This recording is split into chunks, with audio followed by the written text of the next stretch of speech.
So you were a Miami homicide detective for 30 years, so you have a lot of credibility here. When you were tasked by one of these victims' attorney to look into Epstein, you interviewed some of his private pilots. What did you find? Well, that was the most interesting part. When I started trying to contact his pilots, of course, his first pilot, who's his most dedicated pilot, wouldn't talk to us. We knew he wouldn't because he's basically in cahoots with Jeffrey, but we were able to find his co-pilots.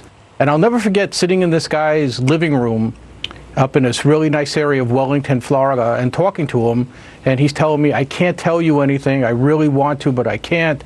And I look over his shoulder and I see there's a picture of him and his 3 daughters. And I said, look at your daughters, they could have been victims. And the guy started tearing up and he started talking. And basically he said, listen, I flew the plane. I flew it all over the world, but I was never allowed to really leave the cockpit. I knew there was bedrooms back there. I knew that there was girls that shouldn't have been on the plane that were there. And I couldn't leave the cockpit to go back and look, or I would get fired. But he did tell me some interesting stories. I mean, you know, Jesse, he told me about the stewardesses on the plane would be very young girls. I mean, he couldn't tell me if they were 15, 16, 17, or 18. He just didn't know their ages, but they were very young, definitely not over 18. And Bill Clinton was on those flights numerous times. And these girls were dressed, he would describe them as candy stripers. And so you're saying, you're saying on the flights that Bill Clinton was on with Jeffrey Epstein, the stewardess or stewardesses, many of them were underage, were dressed as candy stripers. Correct. And there were beds in the back of the plane? Beds, bedroom, yes. Was there Secret Service there, or was Hillary there on that flight, or those flights? There were 26 flights, apparently. Hillary never flew on the plane that we knew of.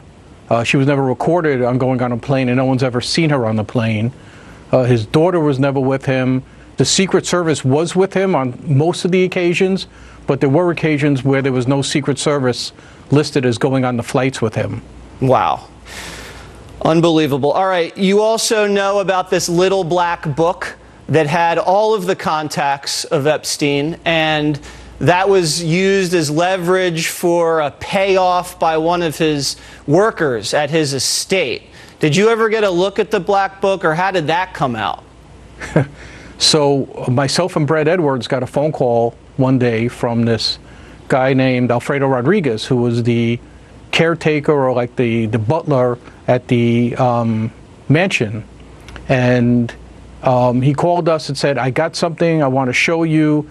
It will blow your case out of the water. It will reveal everything that Jeffrey's doing with underage girls, and you'll be able to put him in prison for life. Well, of course, we wanted this book more than anything, but he wanted $50,000 for the book. Right. Because he said, after I give this to you, I got to flee. So obviously we couldn't pay him, and we tried everything to get him to turn it over to us. And when that failed, we had to contact the FBI, and we did a sting where we went in and pretended we were going to buy the book, and he delivered it to us, and he was arrested. And that's how we got the book. All right. The journal. Right. And we've seen the journal, and we're going through it. And the guy who tried to set this deal up with the black book, the worker at Epstein's estate, is dead.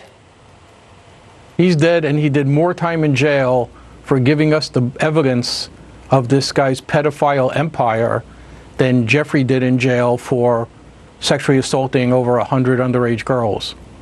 100? Go figure. Wow. Over 100. All right. Well, Mike, listen, great job. And we're going to have you back on because there's a few other things I want to talk to you about. And again, horrible, horrible situation. We're going to